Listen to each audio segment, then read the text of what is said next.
베드로 전서입니다. 누가 썼을까요? 네, 베드로가 썼습니다.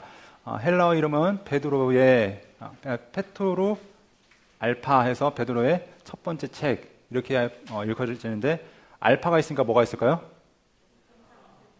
예? 베타가 있겠죠. 네, 알파, 베타 이렇게 감마 이런 식으로 나가죠. 예, 배운 지가 하도 오래돼서 그다음부터 모르겠는데 자 아무튼 알파 다음에 감마죠. 아니에요? 아니죠. 알파, 베타죠. 네. 자, 그래서 첫 번째 책, 베드로의 첫 번째 서신, 그래서 베드로 전서인데요. 자, 그 베드로가 쓰여졌다고 우리 알려져 있고, 베드로가 직접 작성했다기보다는 누가 함께 썼냐면 실로아노가 받아서 적은 걸로 우리가 보여집니다. 그래서 5장 12절에 봤더니 실로아노로 말미암아 너에게 간단히 써서 기록한다라고 이야기한 것을 보게 됩니다.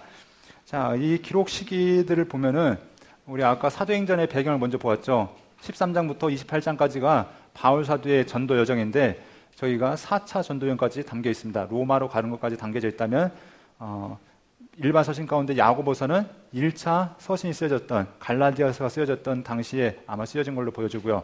그리고 히브리서부터 나머지는 62년 이후로부터 쓰여졌을 것이다 라고 알려져 있습니다. 왜냐하면 상황 자체가 주의 형제 야고보가 죽임을 당하고 또 혼란스러운 시대 가운데 고난과 핍박이 다가올 때 배교를 종용하고 있을 때 히브리가 쓰여지고 베드로 전서와 베드로 후서도 이제 고난의 상황인데 베드로 전서와 베드로 후서는 주제가 다릅니다. 자, 베드로 전서는 어떤 문제였냐면 교회의 외부적인 핍박이었습니다. 외부적인 핍박의 문제가 이 고린도 전서를 쓰게 되는 문제였고 고린도 후서는 내부적인 문제였는데 이단의 문제가 다가왔을 때 이 고린도 후서를 쓰게 됩니다. 베드로 후서를 쓰게 됩니다. 그래서 베드로 전서는 핍박의 문제, 그리고 베드로 후서는 내부적인 문제인데 바로 이단의 문제였다라고 우리가 보면 됩니다. 그러면 답은 간단하죠. 핍박이 오면 어떻게 하면 됩니까? 참고 이겨내면 됩니다.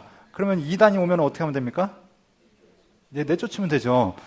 성경 이름 안 보셔도 다 아셨습니다. 이렇게 넘어가시면 안 되니까 자, 한번 내용을 한번 살펴보도록 하겠는데요. 이 베드로 전서는 기록 장소에 대해서 이야기가 많습니다. 여기 먼저 기록자에 대해서 시몬 베드로 있는데 자, 베드로 전서는 기록자에 대한 이야기는 베드로가 맞다라고 많이 얘기합니다. 왜냐하면은 아무래도 예수님의 가까이서 보면서 예수님의 삶을 보았기 때문에 수제자로서만 아는 것들이 있었겠죠. 그래서 또한 다른 곳에서 언급되어지는 그런 것들을 봤을 때 예수님의 삶과 가르침에 대한 언급이 되어 있고요. 또 베드로전서와 사도행전에서의 베드로의 설교 사이에 유사성이 많기 때문에 베드로가 썼을 것이다 이야기하고 또 많은 교부들도 베드로가 기록자라고 이야기하고 있습니다.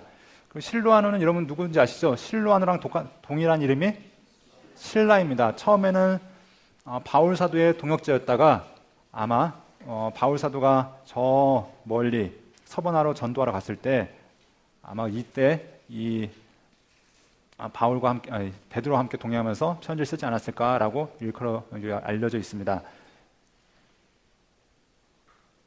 자, 그럼 여기 베드로 전서에서는 이제 기록지에 대한 문제들이 있습니다. 어디서 썼는가? 여러분 베드로 전서에서 뭐라고 얘기하냐면은 5장 13절에 보면 이렇게 얘기하고 있습니다. 위에 보시면 택하심을 함께 받은 바벨론에 있는 교회가 너에게 문안하고 내 아들 마가도 그러하니라 하면서 어디서 썼다고요? 바벨론. 여기 있는 바벨론은 여러분이 잘 알고 있는 메소포타미아 그 근방을 이야기합니다.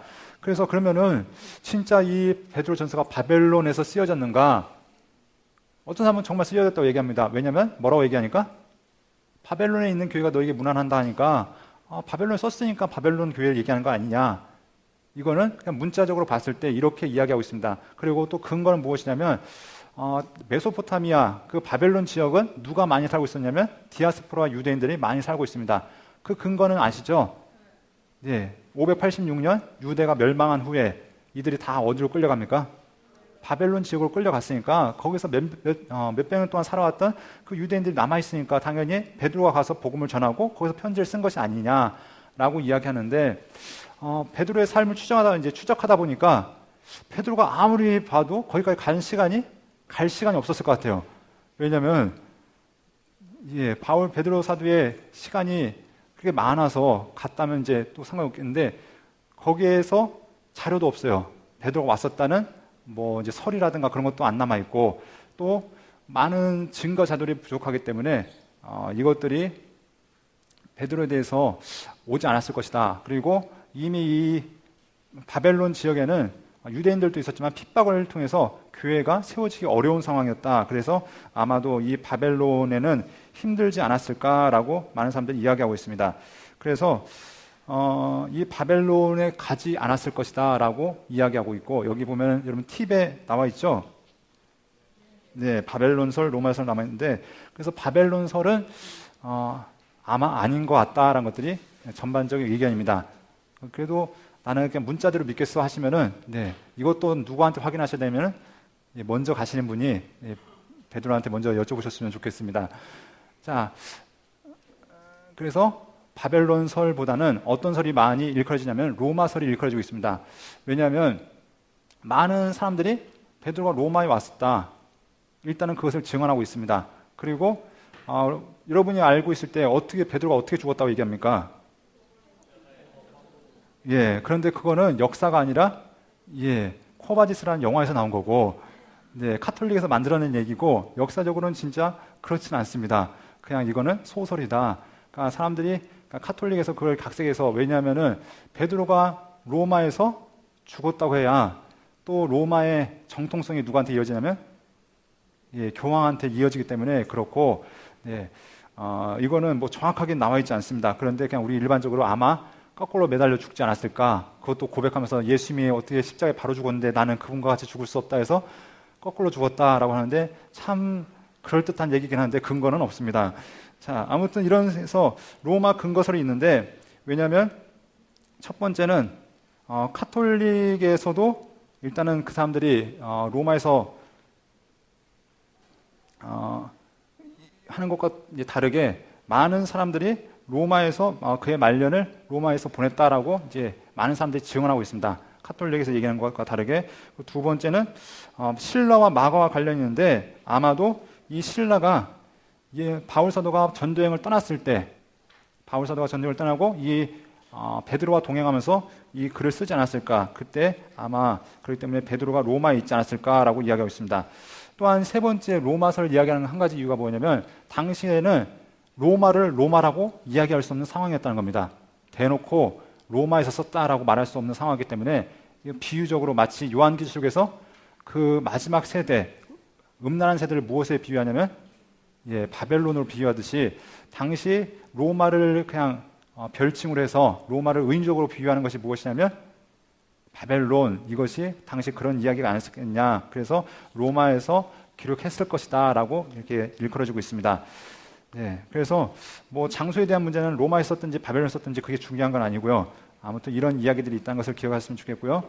베드로는 여러분 잘 아시는 분입니다.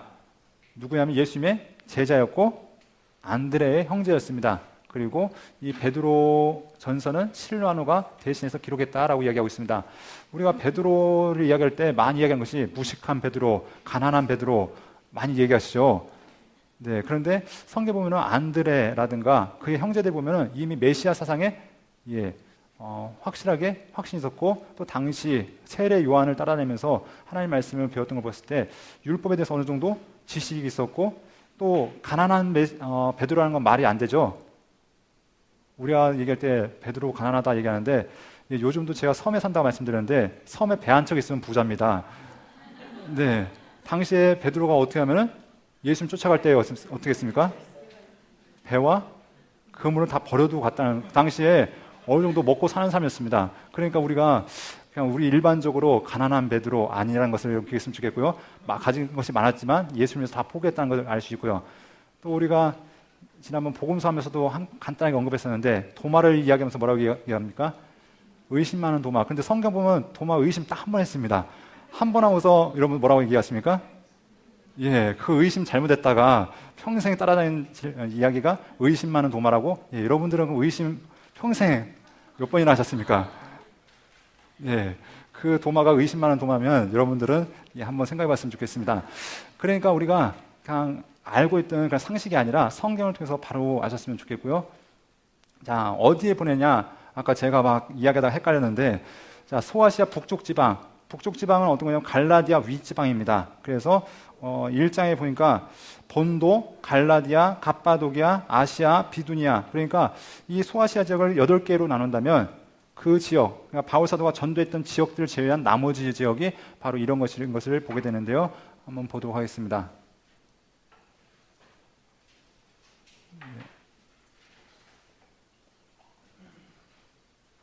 자, 여기 보니까 성경을 따라 보면은 본도부터 나옵니다. 본도. 그 다음에 어디 나오죠? 갈라디아, 갑바도기아, 또 아시아, 비두니아. 그러니까 바울 사도는 여러분 전도여행을 통해서 보셨듯이 안디옥에서부터 출발해서 길리아를 거쳐서 갈라디아 지역을 거쳐서 아시아 지역부터 이렇게 무시아 이 지역을 갔다면 사역이 보통 남부하고 서부에 집중되어 있었다면 이 베드로 사도는 어떻게 했냐면 북부 지역을 다니면서 아마도 복음을 전한 것으로 보입니다. 그래서 이렇게 복음을 전하면서 이들을 향해서 편지를 쓰고 있는데요. 이 편지에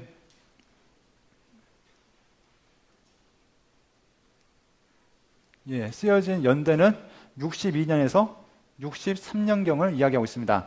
근데 이 62년부터 하면은 아까 배경이 어디랑 비슷하죠? 히브리서도 62년부터 66년 사이에 써졌을 거다라고 얘기하는데 상황은 다를 겁니다. 왜냐하면 지역이 다르기 때문에 그렇습니다. 히브리서가 쓰여진 지역은 아마도 유대 지역 근방에서 유대교로 돌아가는 자들을 향해서 쓰여졌다면 이 베드로 전서는 어떤 상황이냐면 이미 배경 자체는 소아시아, 그러니까 우리가 알고 있는 아시아 지역 그 근방인 것을 우리가 알 수 있습니다. 그래서 우리 잠시 보겠는데요. 자, 아까 계속 보았던 것입니다. 62년에 예수님의 형제 야고보가 순교했고요. 또 바울 사도가 전도여행을 하는데 아마 62년, 63년경에 복음이 바울 사도에서 전해지고 있을 때 베드로는 이 베드로 전서를 기록했을 것이다라고 얘기하는데 어디서 기록했는가? 아까 얘기한 대로 로마에서 기록했을 것이다. 근데 이때는 언제냐면은 이제 기독교 박해가 점점 활발해지기 시작한 때인데 아직 이 박해라는 것이 누구를 향해서 이제 들어온 것이냐면 바울 사도가 초기에 복음 전할 때 바울 사도의 박해자들은 대부분 어떤 사람이었습니까? 유대인들이었죠. 유대인들이 그 율법을 지켜야 된다 하면서 예수님에 대한 그 복음과 함께 더불어서 복음을 지켜야 된다 얘기했다면 이미 시간이 지나서 이때는 언제냐면은 이제 이방인들이 예수 믿는 사람들을 핍박하는 단계가 되어집니다. 왜냐하면 이제 유대 기독교인들 율법주의자들은 이제 세력이 많이 약해졌고요. 이제 기독교인 대상들도 어떻게 되어지냐면은 이방인 기독교인들이 많이 들어온 상황입니다.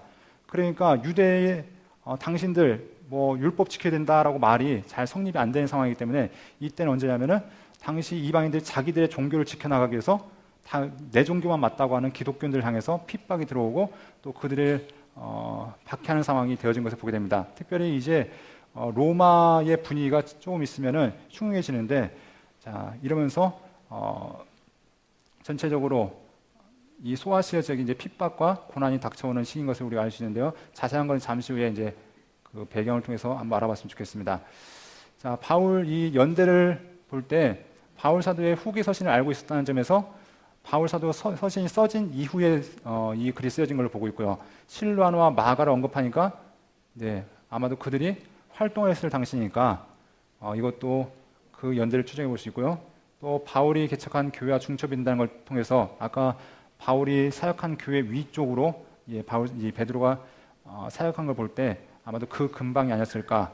그리고 가혹한 박해, 연단하고는 불시험을 언급하면서 당시 시대적인 상황을 우리가 알 수 있고요. 또 바울이 편지를 쓸 수 없는 부재 상황, 다시 말해서 바울 사도가 선교를 떠났기 때문에 이제 신라와 헤어져서 지금 베드로와 신라가 함께 있는 상황 가운데 이런 서신이 쓰여졌다는 것을 우리가 볼 수 있습니다. 자, 이제 배경입니다. 어떤 상황에 쓰여졌는가? 첫 번째 상황은 반기독교적인 정서가 확산되어졌다라고 이야기하고 있습니다. 그래서 기독교를 환호했을 때가 있었을까 역사적으로? 거의 없었죠.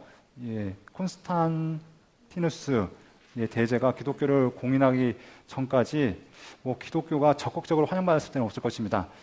지금도 이 교회 다니면은 별로 안 좋아하잖아요. 자, 그런데 역사적으로 기독교가 계속해서 박해를 받았지만 지금은 일단 기독교 초기 가운데 반기독교 정서가 확산되어지는데 그 이유가 무엇이었냐? 바로 불법 종교라는 인식으로 그들이 박해를 하였다라고 하고 있는데요. 또 유대인들의 선동에 의해서 그리고 이제 이 주도권이 누구한테 넘어가냐면 이방인들에게 점점 넘어가고 있는 상황이 바로 이러한 상황이었습니다. 그러니까 초기에는 유대인들이 그냥 따르면서 율법에 대한 핍박이 있었다면 이때는 이방인들과 합세해서 이루어지는 상황이었는데 이것은 이제 로마 안에서는 유대인들이 개종한 것을 반대하면서 기독교인들을 박해했다면 이제 유대에서는 어떤 상황이 되어지냐? 자, 한번 첫 번째 읽도록 하겠습니다.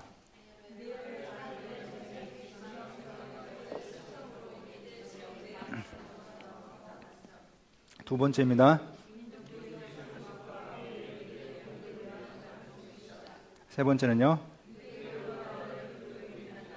네 번째는요? 자, 이 전쟁을 앞두고 사회 분위기가 점점 민족주의가 형성되어지고 있었고 또 안에서 그 야고보가 죽고 또 그 총독이 죽임을 당하면서 이런 분위기가 사회적인 분위기가 흉흉한 가운데 있었고요. 그래서 유대 지역 내에 아무튼 그 행정적으로 또 군사적으로 불안한 상태에 있었던 것을 보게 됩니다. 이러면서 많은 사람들이 기독교로 돌아가려는 상황이 있었는데 자, 유대 상황, 그 로마 상황 보았고요. 기독교 상황은 어땠는지 한번 보겠습니다. 62년 야고보의 순교 이후 예루살렘 교회의 권위 및 기능이 상실해졌고 박해는 심해지고 있지만 복음은 더 확장되고 있었고 기독교인들은 예수 그리스도를 믿는다는 이유만으로 가족과 친족과 친구에게 그리고 주인과 정부로부터 고난과 박해를 받았다. 그러니까 기독교 상황은 다 안 좋은 상황이죠. 유대교에 비해서도 그렇고 로마 안에서도 그랬고 또 기독교 자체적으로도 지금 힘든 상황을 보내고 있습니다. 그런 가운데 특별히 바울 사도가 복음을 전하고 이 베드로 사도가 복음을 전하고 있는 이 아시아 지역 이 가운데 핍박이 다가오면서 이들 향해서 이 권면의 편지를 보내고 있는데요. 기록 목적은 무엇인가? 함께 읽겠습니다. 소아시아 지역에서 행해지는 기독교 박해와 관련하여 편지가 기록되었다. 두 번째요.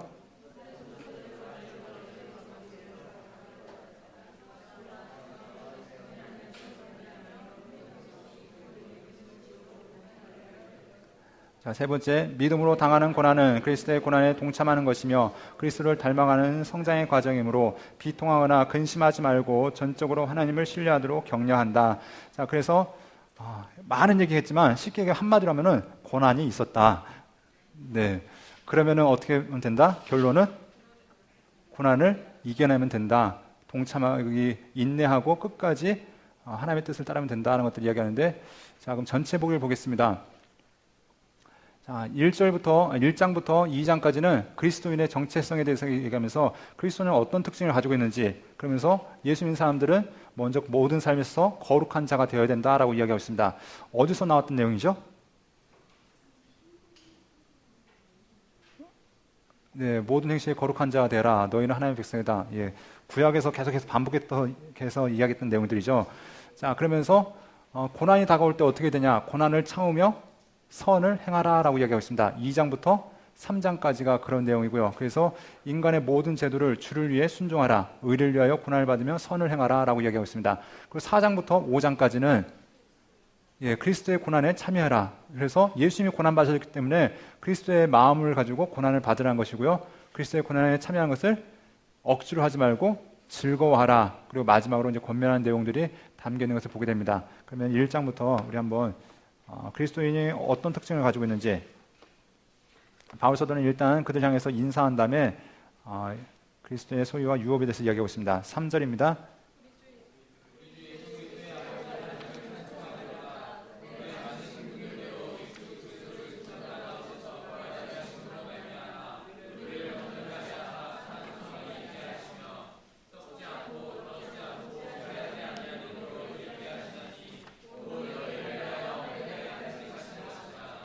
자, 베드로 사도는 그리스도인이 어떤 사람들인가, 그리스도인 누구인가에 대해서 이야기하면서 그들의 정체성에 대해서 이야기합니다. 그래서 그 특징 네 가지가 얘기하는데 여기 보면은 먼저는 그들은 산 소망을 소유하고 있고 그리고 유업을 잇는 자들이 바로 그리스도인의 특징이다라고 이야기하고 있습니다.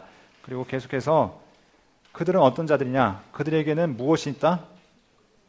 그들은 하나님의 능력으로 보호하심을 받으면서 기뻐하는 자들이 바로 그리스도인의 특징이다라는 것을 이야기하고 있습니다. 세 번째는 그리스도인의 믿음은 주의 재림 때에 칭찬과 영광과 존귀를 얻게 될 것이고 그 믿음으로 영혼의 구원을 받은 사람이다 라고 하면서 그들의 믿음의 특징에 대해서 이야기하고 있습니다. 그리고 마지막 그리스도인은 어떤 사람들이냐? 그들은 하나님께 은혜를 받을 것인데 그들의 받는 은혜가 무엇이냐면 바로 오래된 선지자들과 복음을 전하는 자들을 통해서 이미 알려진 것들이다. 그러면서 복음이 이미 그들에게 주어졌다는 것들을 이야기하고 있습니다. 그래서 한번 12절 말씀 함께 보겠습니다. 이 섬긴 바가 자기를 위한 것이 아니요 너희를 위한 것임이 계시로 알게 되었으니 이것은 하늘로부터 보내신 성령을 힘입어 복음을 전하는 자들로 이제 너희에게 알린 것이요 천사들도 살펴보기를 원하는 것이라. 그러니까 구약의 성도들이 끊임없이 바랬던 것, 천사들이 전하여 준 것이 무엇이냐면 천사도 알게 원했던 것이 바로 이들이 받는 것인데 바로 예수 그리스도가 이들에게 오셨다는 것, 그리고 그들과 함께 있다는 것이 그들에게 주어진 은혜라는 것을 알려주고 있습니다. 그러면서 그리스도의 특징 네 가지에 대해서 설명한 베드로는 그렇다면은 그리스도인들은 어떻게 살아가야 되는가 하면서 그들의 삶의 행실에 대해서 이야기하고 있습니다. 함께 15절 16절 읽겠습니다.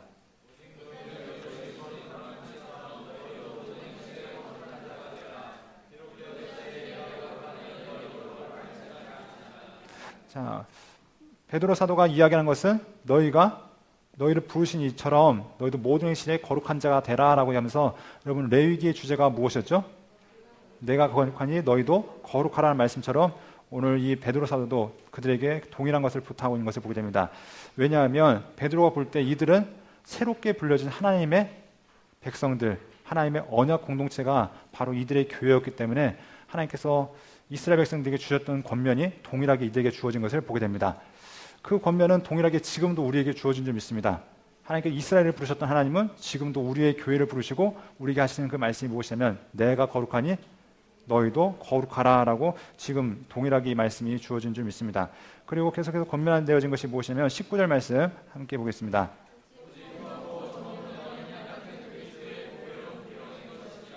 자, 이 모든 것은 누구를 통해 이루어졌냐? 바로 예수 그리스도를 통해 이루어졌는데 완벽하신 그분을 통해서 이루어지신 것처럼 너희도 예수 그리스도를 따라서 온전한 그리스도인이 되라고 우리에게 권면하고 있습니다. 하나님의 말씀은 어떤 말씀이냐? 함께 따라하겠습니다. 23절 함께 읽겠습니다.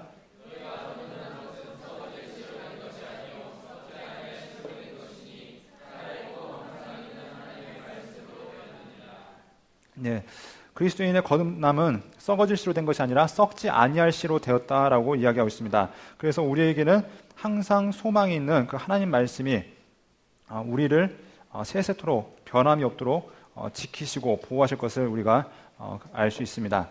자, 그러면 그렇기 때문에 그리스도인들 세상의 악독과 기만과 외식과 사기와 시기와 비방을 버리고 갓난 아이의 젖을 사모해야 된다라고 이야기하고 있습니다. 그래서 2절 말씀 함께 보겠습니다.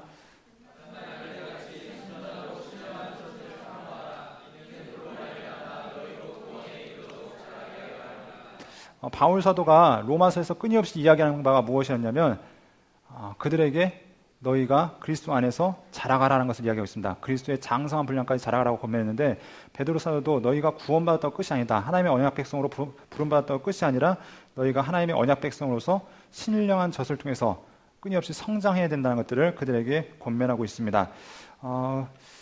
이제 2부로 넘어가서 하나 안 본 것이 있는데요. 그리스도인의 정체성의 마지막 너희는 하나님의 백성이다까지 보고 그 다음 고난을 참으며 선을 행하라 넘어가겠습니다. 다 오셨나요? 예, 시작하겠습니다. 자, 그리스도인은 어떤 존재인가? 이제 세 번째입니다. 함께 따라하겠습니다. 너희는 하나님의 백성이다. 아까 계속해서 말했던 것이 이 베드로 전서 1장부터 2장에 구약과 비슷한 점에 대해서 말씀하고 있습니다. 그래서 오늘 이야기하는 것이 무엇이냐면 5절 말씀 함께 읽겠습니다. 너희도 사람들같이 신령한 집으로 세워지고 예수 그리스도로 말미암아 하나님의 기쁘시게 받으실 신령한 제사를 드릴 거룩한 제사장이 될지니라. 하나님께서 아론의 자손들을 제사장 삼으셨는데 이제는 새롭게 주어진 명령이 무엇이냐면 베드로 사도는 너희가 하나님께 신령한 제사를 드릴 거룩한 제사장이 되라고 권면한 것을 보게 됩니다. 그러면서 베드로전서 2장 9절에 무슨 얘기하는지 여러분들 잘 아는 말씀입니다. 함께 읽겠습니다.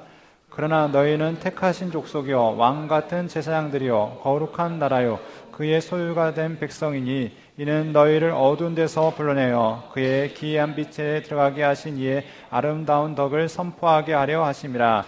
자, 이 말씀이 이제 구약을 다 넘어오시니까 비슷한 말씀이 있었습니다. 어디에서 있었냐면 출애굽기 19장 5절 6절에 있었습니다. 함께 보겠습니다.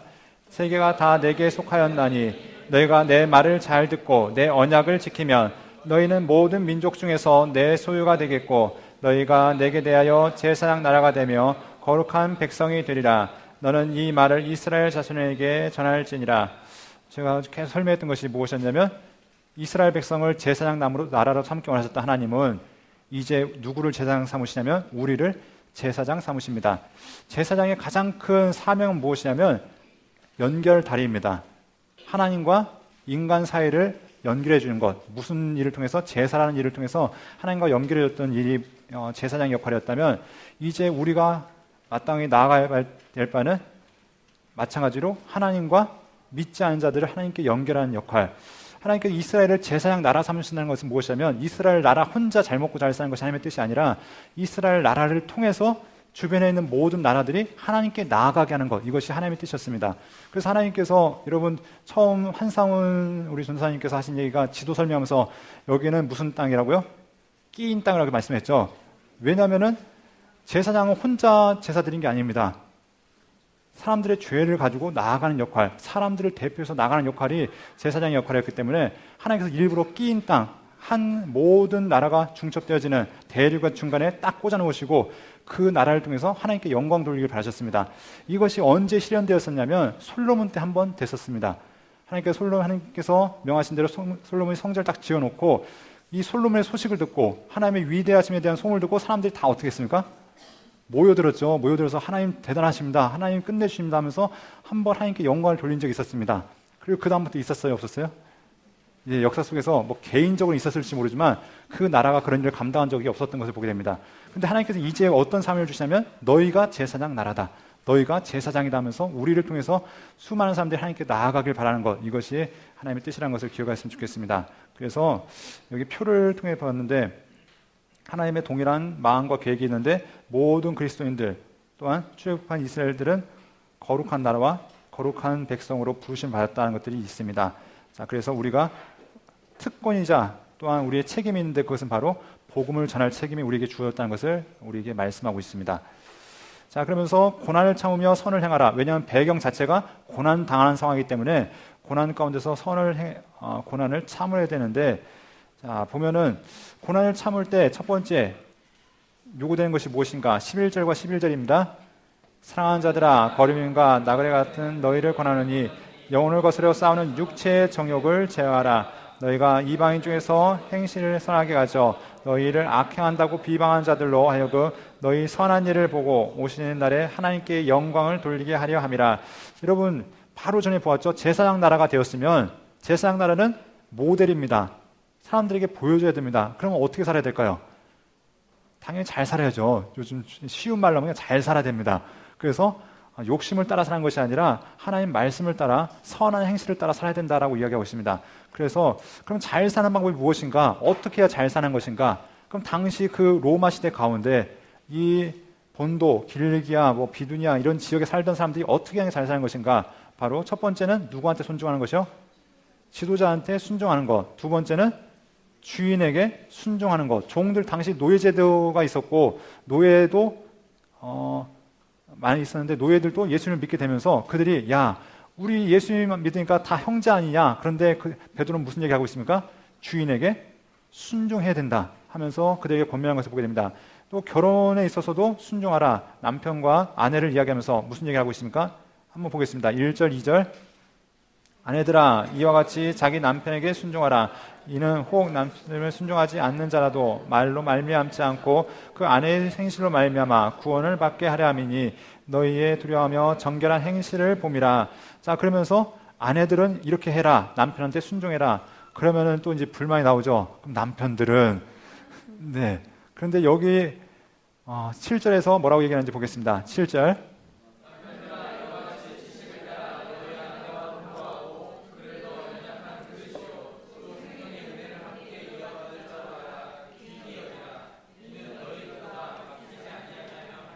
네. 아내가 순종하고 남편은 또 그를 연약한 그릇을 알고서 사랑해야 된다라고 이야기하고 있습니다. 그러니까 결국 믿는 사람들은 지도자, 나라의 지도자를 대함에 있어서 또 가정에서 아니면 종과 주인의 관계에 있어서 또 남편과 아내의 관계에 있어서 모든 일에 있어서 모범이 되어야 되고 또 하나님의 살아계심을 드러내야 되는 역할을 감당해야 되는 것을 우리가 알 수 있습니다. 그러면은 예.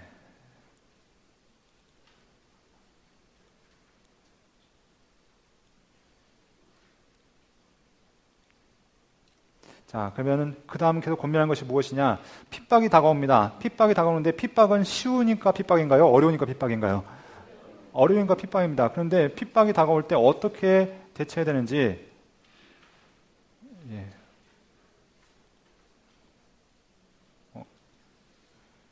잠깐 제가 뭔가 잘못 누른 것 같죠? 여기를 눌렀어야 되는데요. 자, 9절 말씀 함께 읽겠습니다.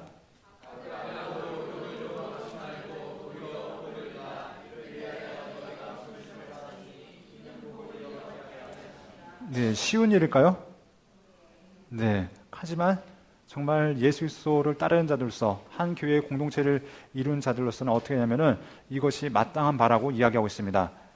자, 그리고 계속해서 고민한 것이 무엇이냐? 17절 말씀입니다.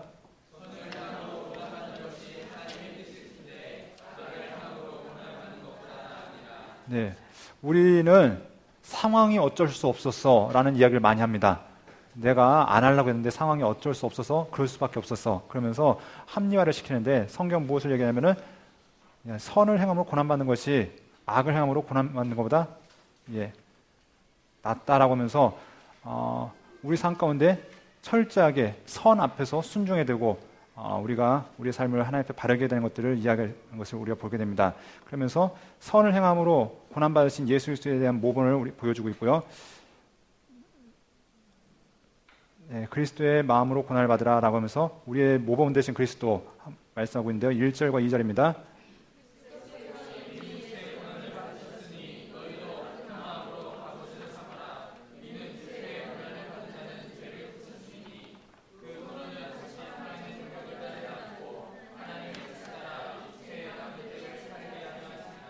자, 권면한 것이 무엇이냐면 예수님이 그렇게 사셨던 것처럼 너희도 그렇게 살아야 된다라고 하면서 우리가 예수님의 모범을 본받아야 된다는 것을 이야기하고 있습니다. 그래서 그리스도의 마음으로 고난을 받으라라고 권면하고 있었고요. 또 계속해서 권면한 것이 무엇이냐면 고난 가운데 어떤 자세를 취해야 되는가? 13절부터 16절입니다.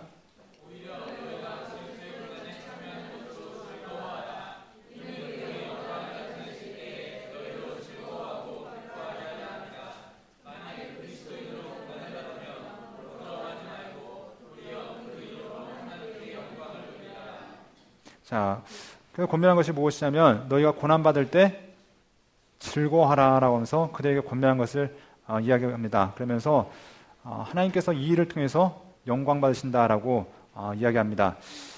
우리가 계속해서 생각해야 되는 것은 그 배경이 무엇인가 이것들을 계속 생각해야 됩니다. 그들은 고난 가운데 있었고 배교의 위험이 있었고 그것으로 인해서 또 죽음의 위협이 다가왔을 때 이들에게 야, 지금은 좀 쉬어도 돼. 지금은 좀 피해도 돼. 고난의 때가 지나가면 그때 열심히 해도 돼. 지금은 하나님도 이해하실 거야. 이것이 그들의 권면이 아니었습니다. 고난 받아라. 선을 위해서 고난 받아라. 죽을지라도 고난 받아라. 끝까지 참아 이겨내라. 즐거움으로 그것들을 감당해라 하면서 그들에게 권면하는 것. 이것이 이들 향한 권면이었던 것을 보게 됩니다. 자, 마지막입니다. 마지막 권면들이 이제 담겨지는데요. 어떤 권면들이 있냐면 먼저는 장로들 향해서 권면이 있습니다. 그 교회의 어르신들을 향한 권면인데요. 2절과 3절입니다.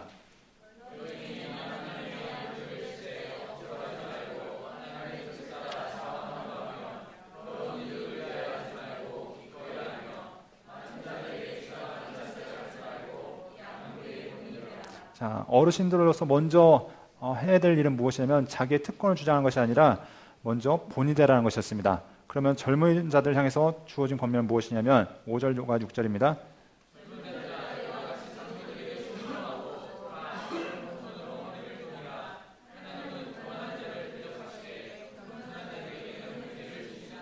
자, 두 번째는 무엇이냐면 젊은 자들은 겸손하라라는 것이 권면이었습니다. 그러니까 모든 이들이 피차 하나님 앞에서 자기를 낮추고 겸손하는 것, 그것이 하나님께서 이 공동체에 바라신 일이라고 이야기하고 있습니다. 그러면서 마지막 권면입니다. 8절부터 9절까지입니다.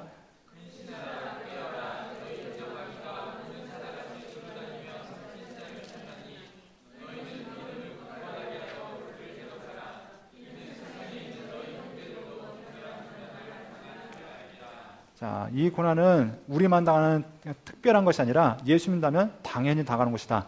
모든 이들이 자연스럽게 오는 것이기 때문에 너희는 너희 믿음을 굳게 해서 저를 대적하라고 이야기하고 있습니다. 이 모든 것 가운데는 이 베드로 사도는 이것이 영적인 싸움으로서 성도의 마땅한 바라고 이들에게 권면한 것을 보게 됩니다. 그러면서 이 베드로 사도는 실로아노가 나를 위해서 대신 썼다라고 글을 남기면서 이 글을 정리한 것을 보게 됩니다. 베드로전서를 정리하면은 베드로전서 역시 고통의 상황 가운데 핍박과 박해의 상황 가운데 쓰여졌습니다. 뭐 구체적으로 이들에게 다가온 고난이 어떤 고난이었냐 이것은 알 수 없지만 분명한 것은 교회 가운데 핍박이 있었고 신앙을 흔드는 많은 위험들이 있었다는 것을 우리가 알 수 있습니다. 이 박해 상황이 특별히 유대인에게서 로마인들로 넘어가는 이런 상황 가운데서 이 베드로 사도는 이들에게 너희가 겪게 될 다양한 고난과 박해들에 있어서 너희가 혼자 받는 것이 아니라 함께 견디어내는 자들이 있다. 그리고 이 고난은 모든 이들이 믿는 자들이 당연히 마땅히 견뎌내야 될 것이라는 것을 이야기하고 있습니다.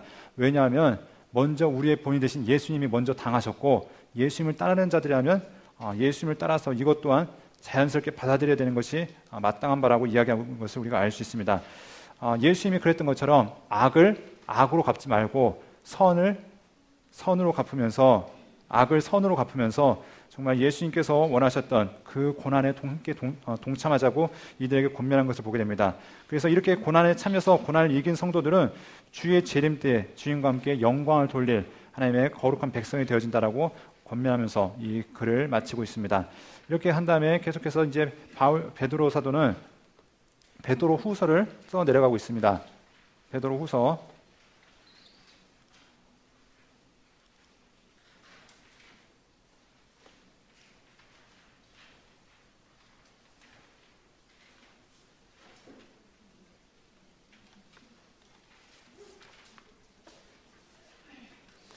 베드로 후서는 베드로 전서와 같은 비슷한 상황 가운데 있습니다. 자, 베드로 전서를 작성한 후에 곧바로 기록되어져 보는데요. 베드로 전서의 이름이 페트루 알파였다면 후서는 페트루 베타이겠죠. 네. 누가 썼을까요? 네, 베드로가 썼다고 알려졌습니다. 이 글을 베드로가 쓰게 되고요.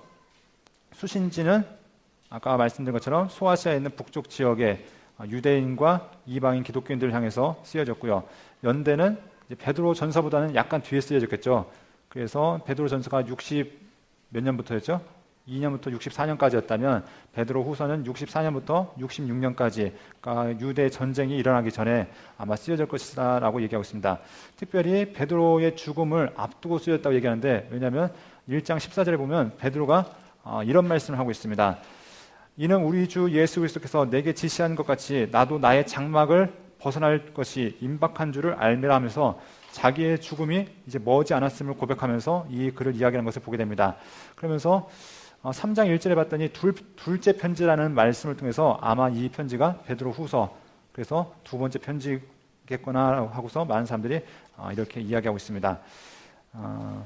베드로가 66년도에 순교했기 때문에 이 마지막 쓰여진 시기가 아마 66년이 그 마지막 시기가 아니었을까. 그래서 이 베드로 후서가 쓰여진 시기는 64년부터 66년으로 보고 있습니다.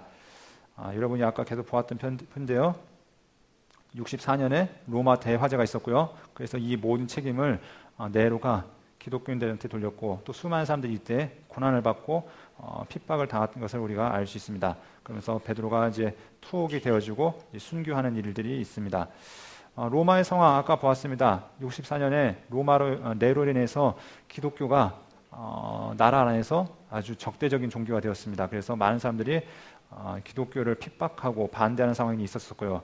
유대교도 반민족, 민족주의가 형성되면서 반로마 정책이 발달하기 시작했고요. 그러면서 이때 또 기독교도 민족주의의 그 바람에 휩쓸려서 기독교가 핍박받았다는 것들을 우리가 알 수 있고요. 그리고 기독교 상황은 많은 기독교 지도자들이 투옥되거나 아니면은 살해당하는 일들이 이 가운데 있었던 것을 우리가 확인해 볼 수 있습니다. 특별히 이런 기독교 지도자들이 죽임을 당하는 가운데, 고난받는 가운데 이제 거짓 사상들, 이단 사상이 활발하게 나타나기 시작하는데, 특별히 60년대 이후에 가장 활발하게 나타났던 사상 중에 하나는 영지주의라는 것이었습니다. 그래서 영지주의도 발달하기 시작하는데 초기에는 예수님을 좀 부분적으로 부인합니다. 그러다가 나중에는 예수님을 아주 대놓고 부인하는데, 아마 영지주의의 초기 단계 예수님을 부인해도 전적인 부인이 아니라 어느 정도 일부는 인정하면서 예수 그리스도를 부인하는 이런 사상들이 등장했던 걸로 보이고 있습니다. 자, 그럼 기록 목적은 무엇일까요? 함께 읽어가도록 하겠습니다. 교회 내부의 환란, 즉 배교, 사도들의 가르침, 부정, 도덕적 방동으로 혼란을 야기시키는 거짓 교사들에 대한 책망과 경고, 쉽게 말하면 이단 때문에 사람들이 흔들리고 있었다는 겁니다. 외부적인 핍박은 그래도 끝까지 참고 이해는 되는데, 여러분 사상이 바뀌면 사람들이 확 돌아가는 것을 우리가 보게 되는데, 이들을 바꾸기 위한 거짓 사도들의 시도가 끊임없이 있었다는 것을 우리는 알 수 있습니다. 두 번째가 거짓 교사들의 잘못된 가르침을 바로 잡기 위해서 쓰여졌습니다. 일단은 그들을 경계하면서 정말로 하나님께서 원하시는 그 뜻이 무엇인지에서 알려주고 있는데요. 그러면서 기독교인들의 신앙 확립을 위한 기독교의 교리의 요점에 대해서 다루고 있습니다. 그래서 예수 그리스도의 재림에 대해서 또 예수님이 어떤 분이신지에 대해서 강조하는 것을 보게 됩니다.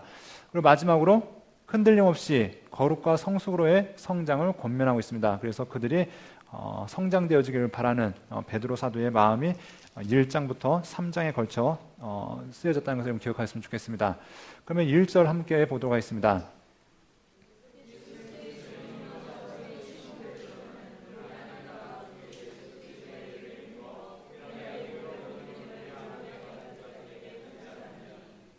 자, 끝절입니다.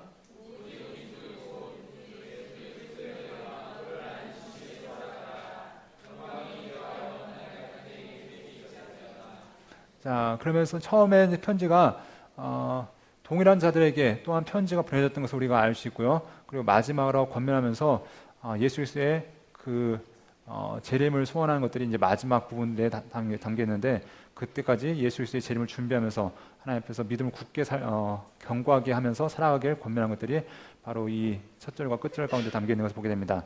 자, 1장부터 3장까지인데, 자, 이 베드로전서는 장별로 딱 구분이 되어집니다. 베드로 후서는 구분이 되어지기 때문에 먼저 1장 1절부터 21절까지는 내용이 부르심과 택하심을 굳게 하라는 말씀이 되어지고요. 2장 전체는 거짓 선생들에 대한 정죄가 나타나고요. 3장은 주의 재림에 대한 확신이 나타납니다. 그러니까 내용이 그리 어렵지 않습니다. 첫 번째, 너희를 부르신 그 부르심과 택하심을 굳게 해라. 두 번째는 거짓 선생들, 다시 말해 이단을 경계해라. 세 번째는 주의 재림을 확실하게 알아라. 이런 것들이 있습니다. 그래서 핵심이라는 것이 있는데 핵심 한번 읽어보겠습니다. 시작.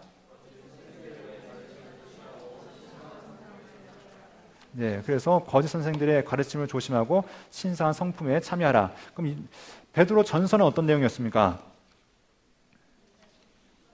핍박을 참고 견뎌내라. 그럼 베드로 후서는요? 이단을 조심해라. 거짓 선생들의 가르침을 조심해라. 이런 내용이 되어줄 것입니다. 그러면 일부 한번 보도록 하겠는데요.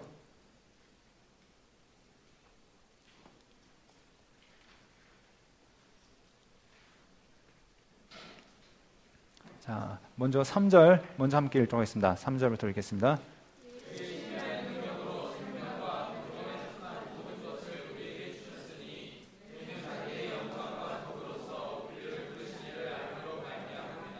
4절입니다.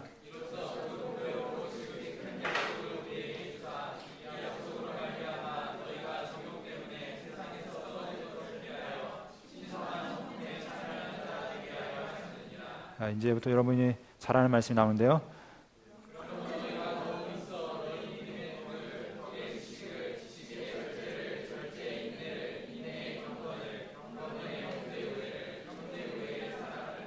자, 베드로 사도는 소아시아 이 교회들에게 이제 거짓된 가르침에 대해서 다루면서 너희가 먼저 해야 될 일이 무엇이냐면 그리스도의 신령한 성품, 신성한 성품에 참여된다라고 얘기하고 있습니다. 그러면서 그 나라에 나아가는 하나님의 백성들이 해야 될 일이 무엇이냐면 너희가 더욱 힘써 너희 믿음의 덕의 지식을, 지식의 절제를, 절제의 인내를, 인내의 경건을, 경건의 형제 우애를, 형제 우애의 사랑을 더해라 하면서 그들이 성도들이 마땅히 살아가야 될 바에 대해서 이야기하고 있습니다. 그러면서 베드로 사도는 이제 내가 하나님 앞에 나아갈 날이 머지 않았다는 것들을 그에게 권면한 것을 우리가 볼 수 있습니다.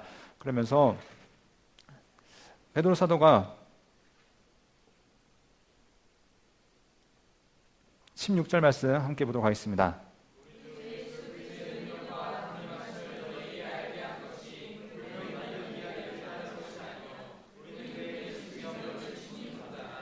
베드로 사도가 지금까지 전한 가르침은 또한 사도들이 가르친 가르침은 꾸며낸 얘기가 아니라는 것을 이야기하고 있습니다. 내가 직접 경험했고 보았고 그래서 그것을 너에게 전한다라고 이야기하고 있습니다. 내가 바로 목격한 증인이라고 그들에게 권면한 것을 보게 됩니다.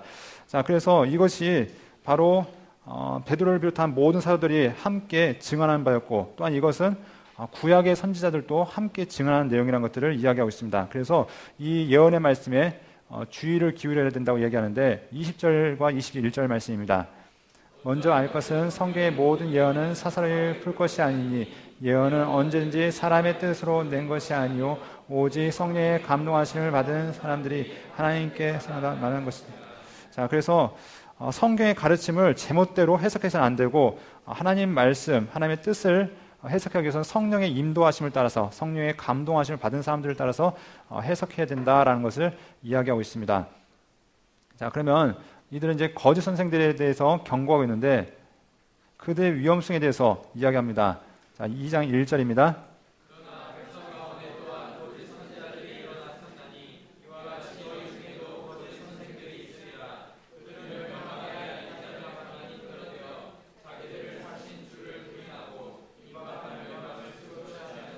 이제 시대가 바뀌었습니다. 바울 사도가 전도할 때는 1차부터 3차까지는 율법주의에 대한 문제였습니다. 예수님을 복음을 전하면 할례 받아야 된다. 그러면서 계속 쫓아다니면서 할례해라 했다면은 이제는 시대가 바뀌어가지고 예수님 자체를 부인합니다. 그러면서 예수님이 과연 하나님의 아들인가부터 해서 예수 그리스도를 부인하는 그런 문제가 있는데 아직 전격적인 부인보다는 부분적인 부인이 있습니다. 그러면서 예수님이 과연 육체로 오셨는가부터 해서 여러 가지 이제 논란들을 낳게 되는 문제들이 이 가운데 있습니다.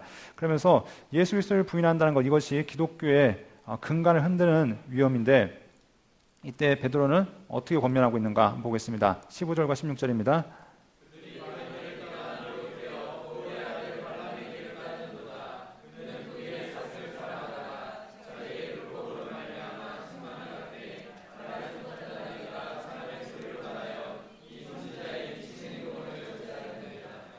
자, 예수 그리스도는 믿음의 사람들에게 있어서는 처음이자 마지막이 되신 분입니다. 이분이 흔들리면 예수 그리스도에 대한 믿음이 흔들리면 기독교는 존재할 수 있습니까? 없습니까? 없죠. 그러면서 예를 든 것이 무엇이냐면 발람의 이야기를 들면서 그 사람의 이야기를 듣고서 결국은 유다 백성이 망한 길로 갔었는데 그러면서 이 불법을 누가 책망했냐? 나귀가 책망했다 하면서 하나님께서 저지했던 것처럼 이 거짓 선지자들을 주의하라는 것을 이야기하고 있습니다. 그러면서 만약에 예수 그리스도를 떠나가게 되면 어떤 일이 벌어지는가? 20절과 21절 말씀 보겠습니다.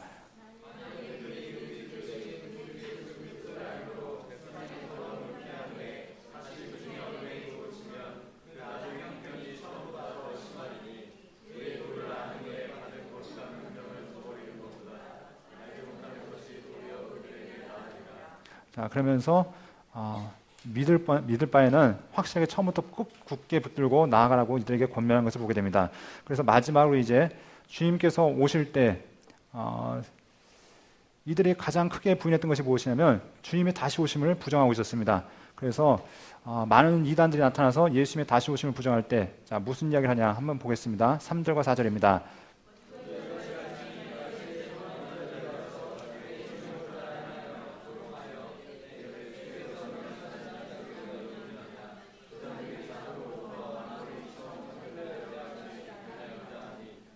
자, 이들이 와서 가장 조롱한 것이 뭐냐면 예수님, 야, 예수님이 부활하신다고 웃기지 마. 예수님 돌아가신 다음에 야, 세상 봐봐. 세상은 여전히 돌아가고 있잖아. 봐, 세상이 이렇게 악해도 돌아가고 있고, 자, 너희가 고난받아 돌아가고 있고 예수님은 안 오셔 하면서 그들에게 조롱합니다. 그러면서 많은 사람들이 쾌락에 빠지고 예수님을 배교하게 하고 또 예수님을 부인하게 만드는 그런 상황들이 있습니다. 그런데 성경 이야기하는 것이 분명히 그 예수님의 재림의 시간은 오게 될 것이다 라고 얘기하고 있습니다. 왜냐하면 하나님이 약속대로 심판의 시간을 예비하고 계신데 마치 노아 때 그리고 그들이 심판받았던 것처럼 소돔과 고모라가 심판받았던 것처럼 그 약속의 시간이 올 것이라 이야기하고 있습니다. 자, 그런데 심판이 왜 아직 안 오는가? 왜냐하면 하나님의 시간과 우리의 시간이 다르기 때문에 그렇습니다. 우리의 시간과 공간이라는 그 개념에 잡혀 있기 때문에 우리가 이렇게 하루하루 1분 1초도 그 시간을 벗어나 살 수 없지만 하나님은 시간을 벗어나시고 공간을 벗어나 존재하신 분이기 때문에 베드로 사도가 이야기하는 것이 무엇이냐면 주께서는 하루가 1000년 같고 1000년이 하루 같은 이 한 가지를 잊지 말라고 하면서 하나님의 그 시간의 개념을 이야기하고 있습니다. 그러면서 하나님은 우리에게 바라신 것이 우리가 멸망이 아니라 한 삶에 더 돌아오는 것, 이것이 하나님의 뜻이기 때문에 우리가 주님 앞에 돌아오길 회개하기를 기다리고 있다는 것들을 말씀하고 있습니다. 이제 베드로후서를 정리하겠는데요. 베드로서는 3장입니다.